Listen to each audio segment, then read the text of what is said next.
Welcome to Leadership Talk, the official Waymaker podcast, where we explore how your organization can achieve more by doing less.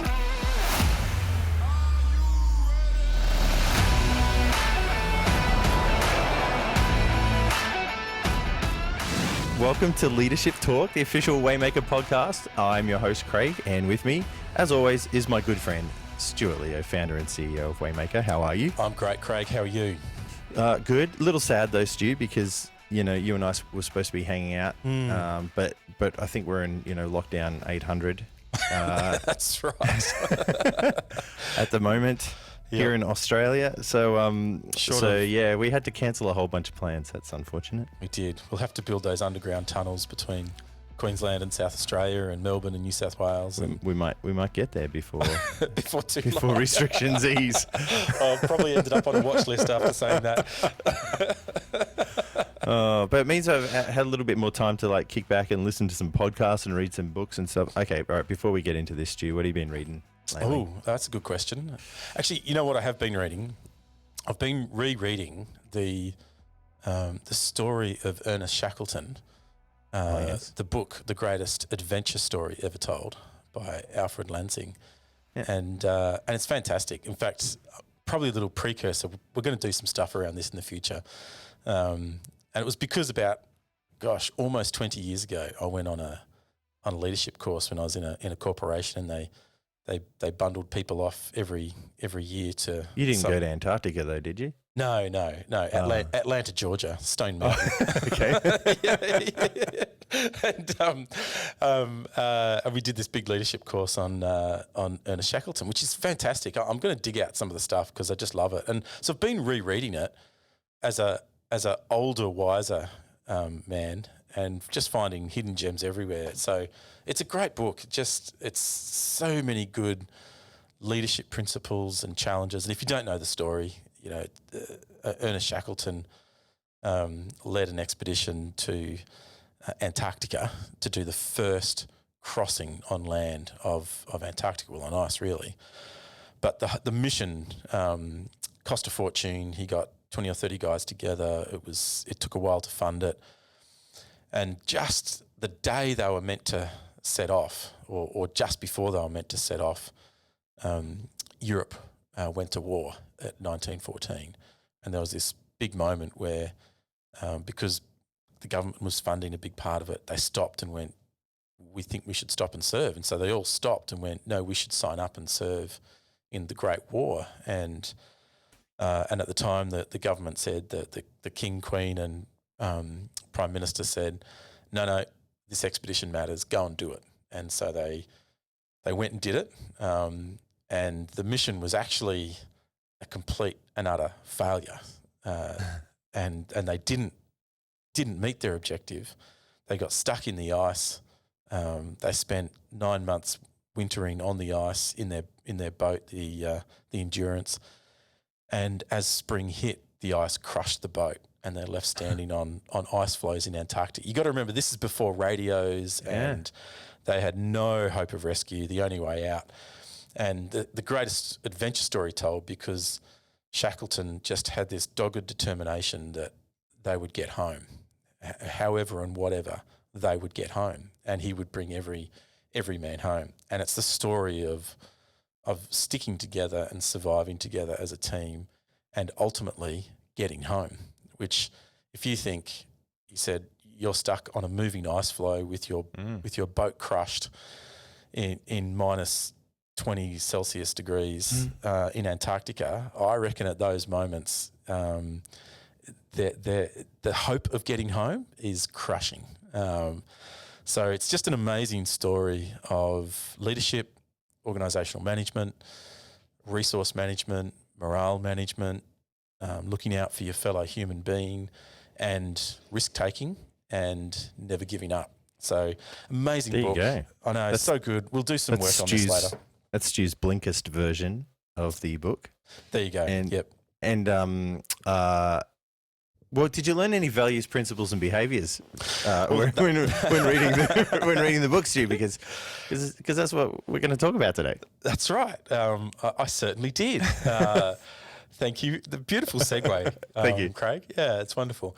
So I certainly did. I won't go into them now, but Right. we are talking values, principles, and behaviours, and it's actually one of the big misunderstandings, I think, in organisation leadership land. As you work with organisations and you ask them about values and principles, and 9.9 times out of 10 they're like, what's the difference? What do we have? Oh, we've got a set of values. See, they're stuck up on the wall, and so our mantra is very much clarity, alignment, and results. They're the big three things that if you're using Waymaker as a coach or a consultant, you're helping your clients build clarity, get alignment, deliver results. If you're using Waymaker as a business or an organisation, you're continuously improving your clarity of who you are, what you do, and how you do it. You're aligning your team to get there, and you're delivering. And Waymaker's providing the diagnostic tools, the road mapping, the goal management, and giving you insights into where are we on our journey to there. And so today, let's dig in deep around this often confusing bucket of stuff, values and principles and beliefs and behaviours, and how do you organise it? How do you pull it together? Yeah, a good place to start might be then to actually kind of define our terms a little bit and what's the difference between the three. Stu. So a value is a virtue, frames beliefs, but it's something like truth or honesty or hospitality or something that can be believed in. A principle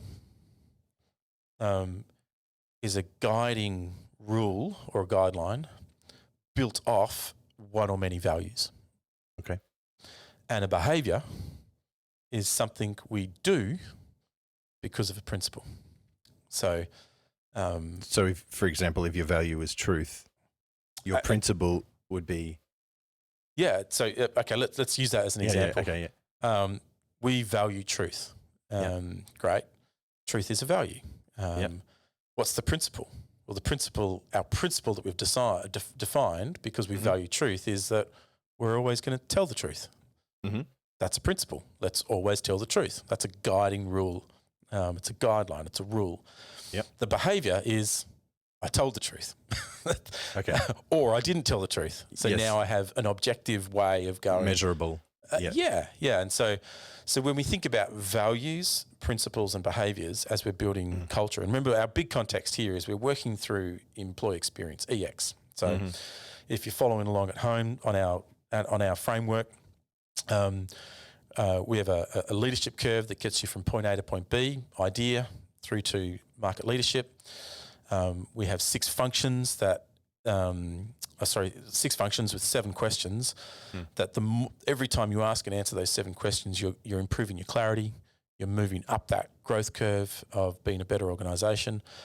And those 6 areas that we ask the questions around are vision, market, strategy, business model, customer experience and employee experience. And we're in employee experience. So I just thought I'd set clarity and context. Anchor us there. Yep. If we wanted to just deep dive a little bit more into value, then, and so we've used the example of truth there. So if we took a value like respect, for example, where do things start to get grey? Where does it start to get confusing? Yeah, and that's the problem. So what you're hitting on here is, well, why bother? Why do we even talk about this? And so the first question is, well, why bother having values or principles? And I think that's an easy answer. Well, if you don't, then you'll do anything to get whatever needs to get done. Yep. And that means that you'll probably end up in jail, alone, broke. Yep. And before that, you might have broken so many rules, friendships, guidelines and laws that it may be unrecoverable. So values are beliefs, values. These principles guide us in bringing clarity to those values so that we can establish the right behaviours across an organisation. And so let's use an example. Because often what happens is an organisation goes, oh, these are our values, and they'll pick one-word statements like a respect or an excellence or a integrity or, I reckon you could line up the Fortune 500 and, you could guess the values that are put across an organisation. Mm-hmm. It's a bit of a hangover from the 70s and 80s of this vision, mission, values thing that was structured. Okay. So where does the problem occur? So let's say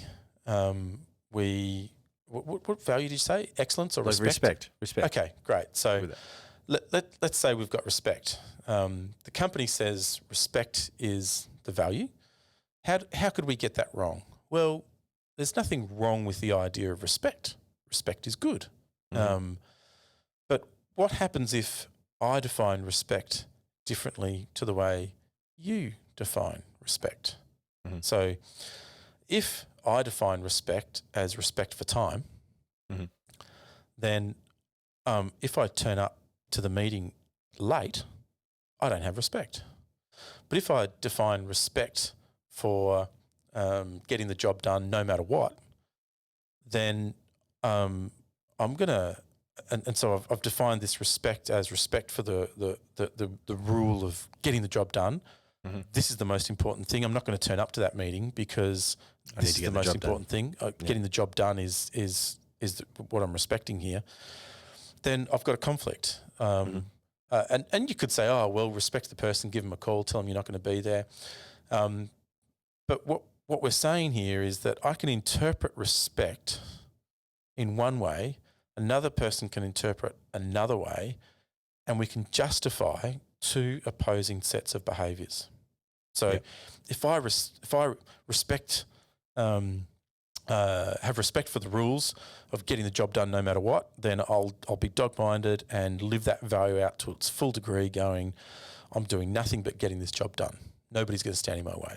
Mm-hmm. Or if I have respect for my teammates, my colleagues, and time, I'm going to turn up to that meeting on time and participate.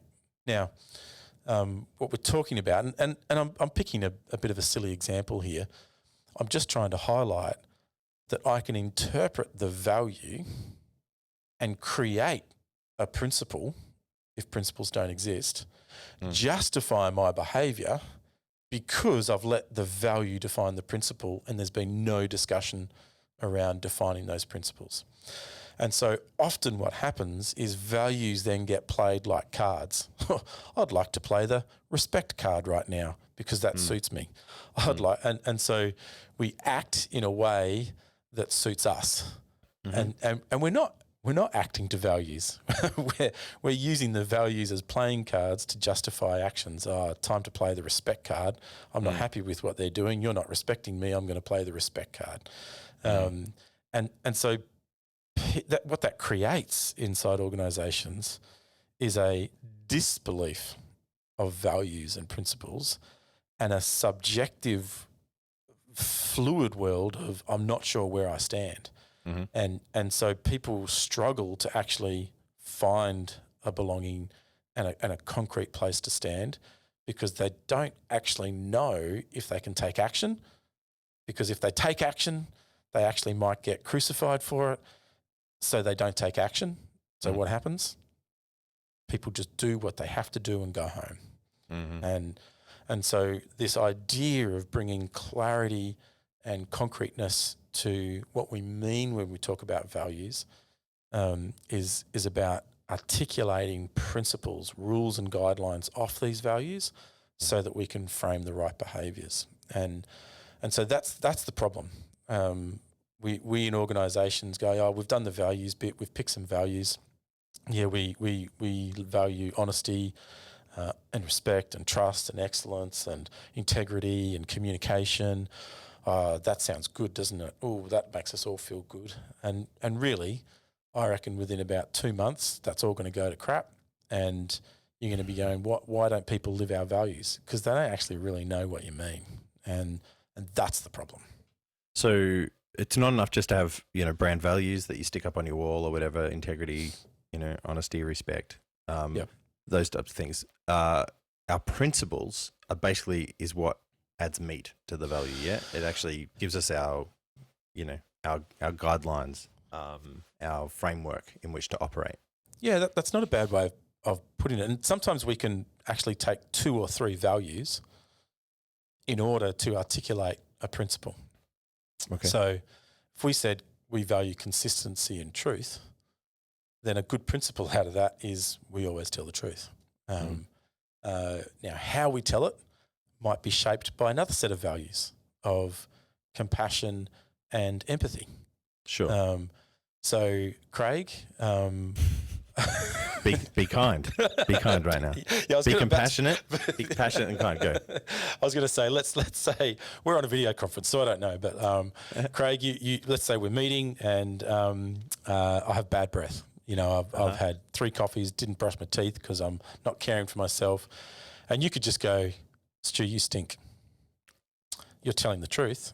You're living but you're not demonstrating that compassion. And empathy. We could be a customer situation. Customer comes in and they're obviously wrong. They don't know how to use the product, and so they're returning it for failure. Well, we could turn around and go, well, you're just dumb. That would be telling. No, that's not telling the truth. That's getting myself into all You're sorts incompetent. of trouble. Incompetent. But really, what we're doing is going. Actually, there's a failure to understand. That actually sits on us. Let's have some empathy in the situation. Let's unpack the issue. The issue might just be, you know what? Let's accept that because that's empathy and consistency. And will help you. So, what I'm trying to say. So a principle around a value might be tell the truth with respect and compassion. Yeah. All right, but then respect is another value, so you've got to make sure that respect is defined as well, right? But yeah, and that's okay. And what we're not trying to create a set of policies here that oh gosh, I've got to look up the rule book to know if I can do something. Yeah. If we bring some clarity to the values of what we believe and we set up 4, 5 or 6 guiding principles, then typically that is more than enough to guide behaviours. And then behaviours can be infinite. The last thing we want to do is create you breached convention 103.5. Therefore, we need to have a judiciary discussion. No. We need to equip and empower people. Values help set the baseline of core beliefs, and principles help set the way we're going to execute those beliefs. And so, if we go back a few podcasts where we talked about this transformation diagnostic, what we've built the diagnostic on, the iceberg that I've referred to in the past. At the very base of the iceberg is our worldview, assumptions and beliefs, the mental models. And that's where the values sit. Sitting above that are the organisational structure and practices. That's where principles start to come alive. Right.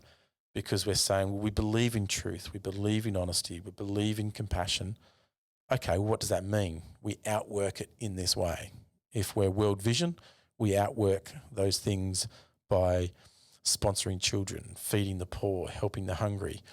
If we're a hotel in the tourism market, we outwork that with a great guest experience and treating all people, with respect and dignity, whether you're a billionaire that's come in or whether you're a homeless person given a night, and we're going to treat you with that same respect because we hold these core values. Is that making sense? Yeah. So Stu, I've got a curveball for you. If we say a value is a virtue or that guides our beliefs, and a principle is a rule or a guideline that's built on that value, the classic adage in business, the customer is always right. Is that a value or a principle? I would say that's an objective statement that actually is not always true. The customer isn't always right. Yeah. Yet in an organisation, if that would be a principle, right? Would that be a principle or? Yeah, that's not a bad. Okay, yeah, I see where you're going. Yeah, you could set that as a principle. The customer's always right. Okay, what kind of behaviour is that going to frame? That the staff member or the employee is going to bow to the whims of any demands of the customer. Yeah. And so you could set that as a principle. Mm-hmm. So you might say customer service is a value, or service is our core value. Yeah. Therefore, we want to build a principle around customer service. Therefore, we're going to say the core principle of our organisation is the customer is always right. Mm-hmm. And therefore, when a customer complaint comes in, if the customer says this product doesn't work, well, you have to interpret that as this product doesn't work. Mm. So you would say, yes, you are correct, the product doesn't work. Whether it worked or didn't work, that's what you would be required to do based on that principle. Because going against that principle would be against your core values and principles of the organisation. Now, we could assess the merits of that principle. Yeah. We could say, oh gosh, is that a good principle? Does that actually achieve the right outcomes every time?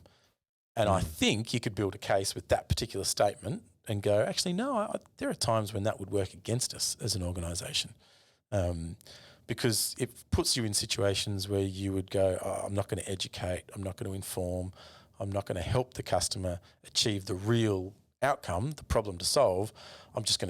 They're always going to be right. Therefore, I'm always going to bow to the customer. And as we'll talk about in future episodes, not every customer is the best fit for every organisation. And so just saying the customer is right is actually a bit of a fallacy. But I'm off on a different tangent, and I should come back. No, that's all right.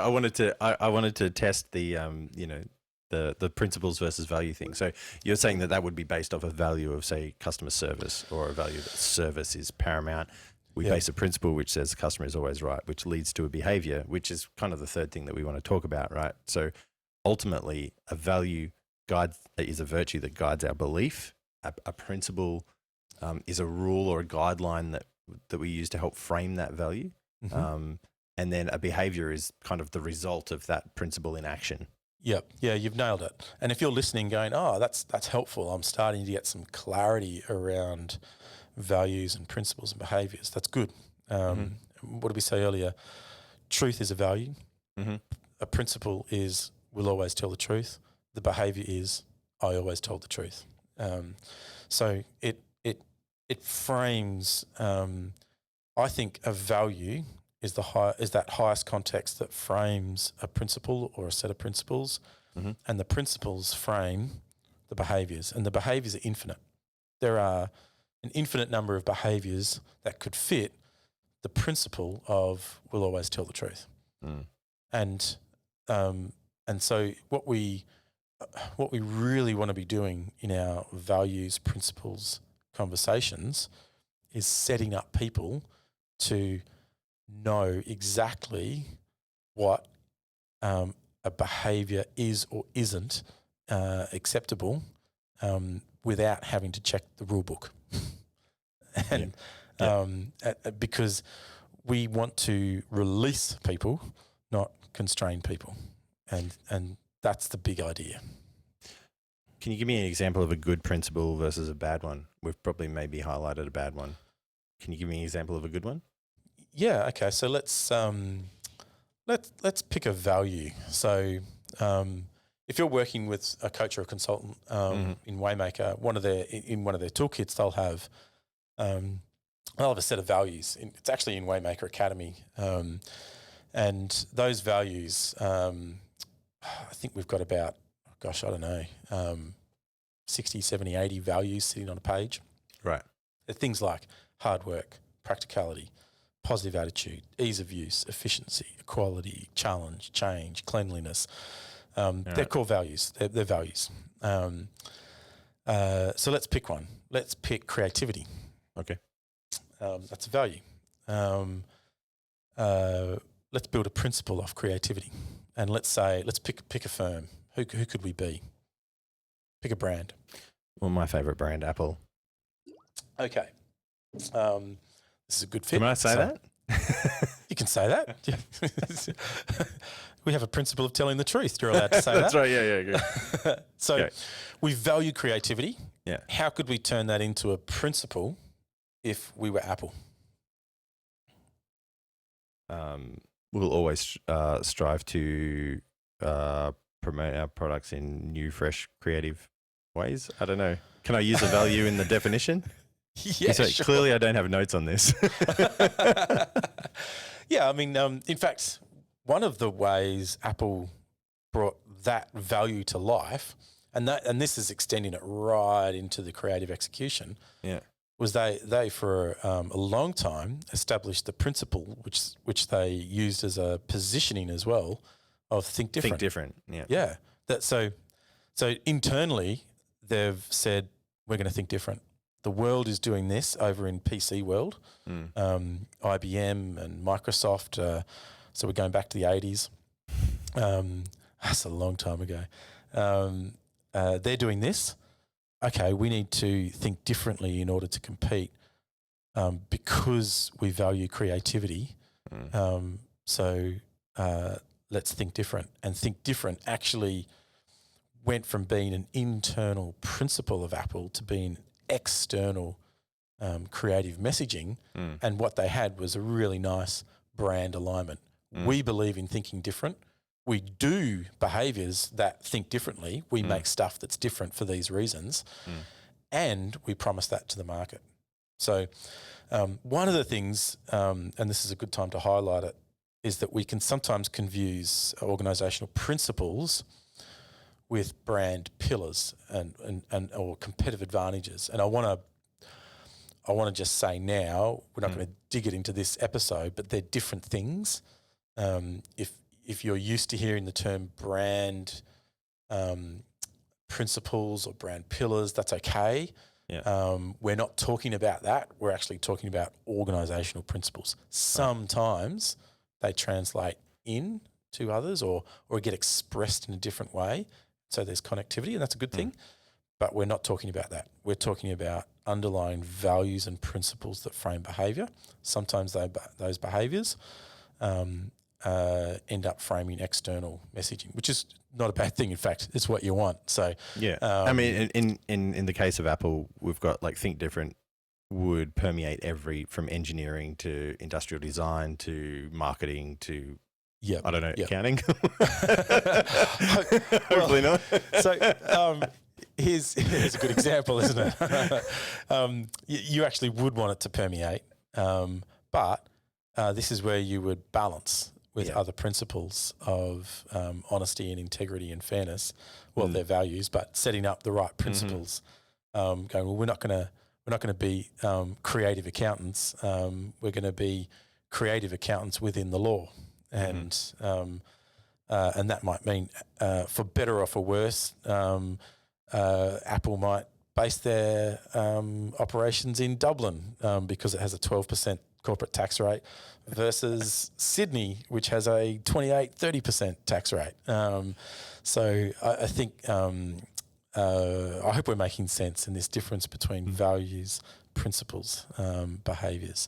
So, but that's a good one. So let's pick another one. Well, like if you're in the hospitality industry, like so let's say our value is like excellence, for example. Okay.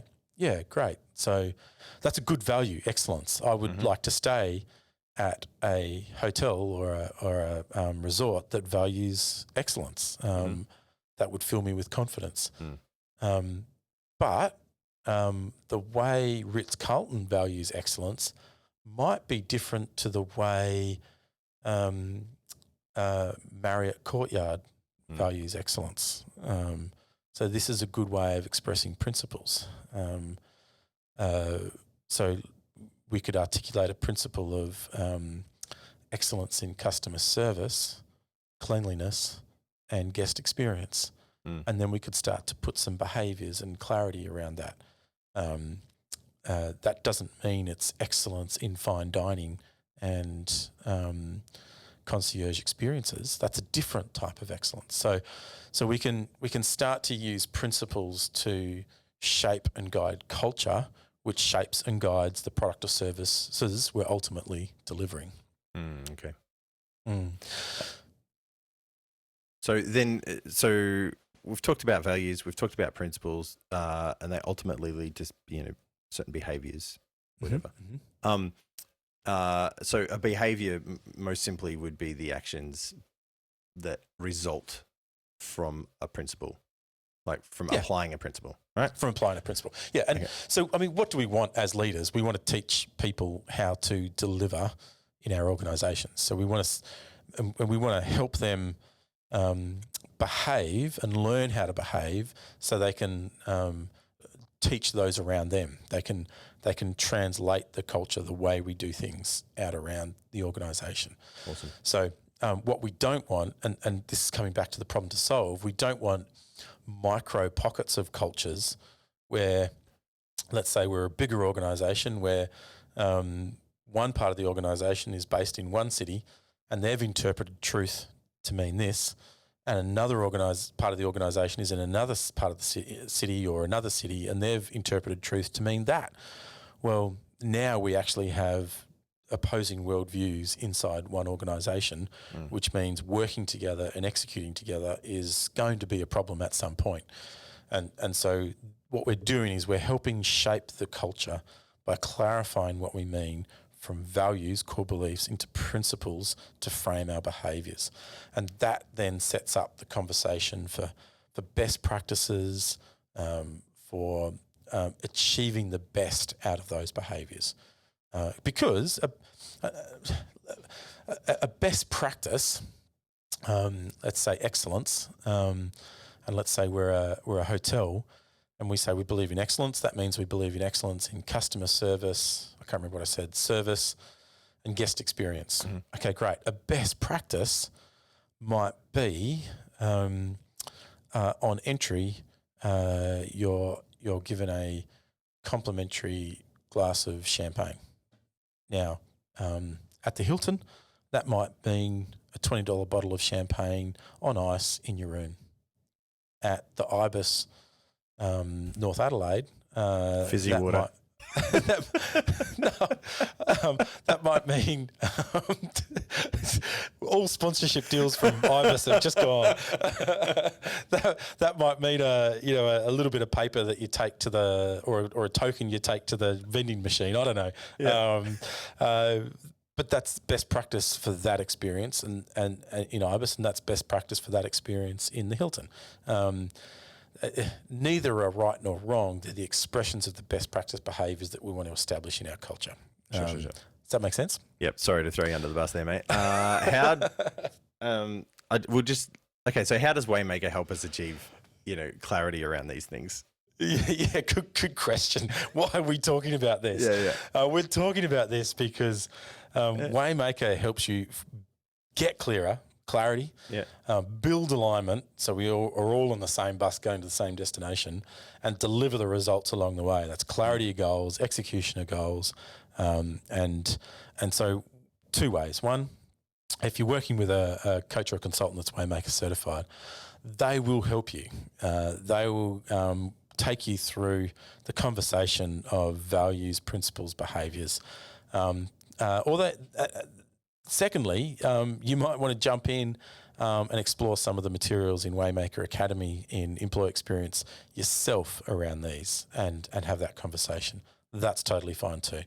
So then once you've clarified inside Waymaker in the company profile section, we have a place where you can record all this stuff. So you can record your principles. You can talk about what that means in the employee experience, and you can articulate it so that and that's in that dynamic strategic plan that lives in the company profile, so that when you're onboarding team members, when you're working as a team, everybody knows it's there. It's in black and white. It's simple.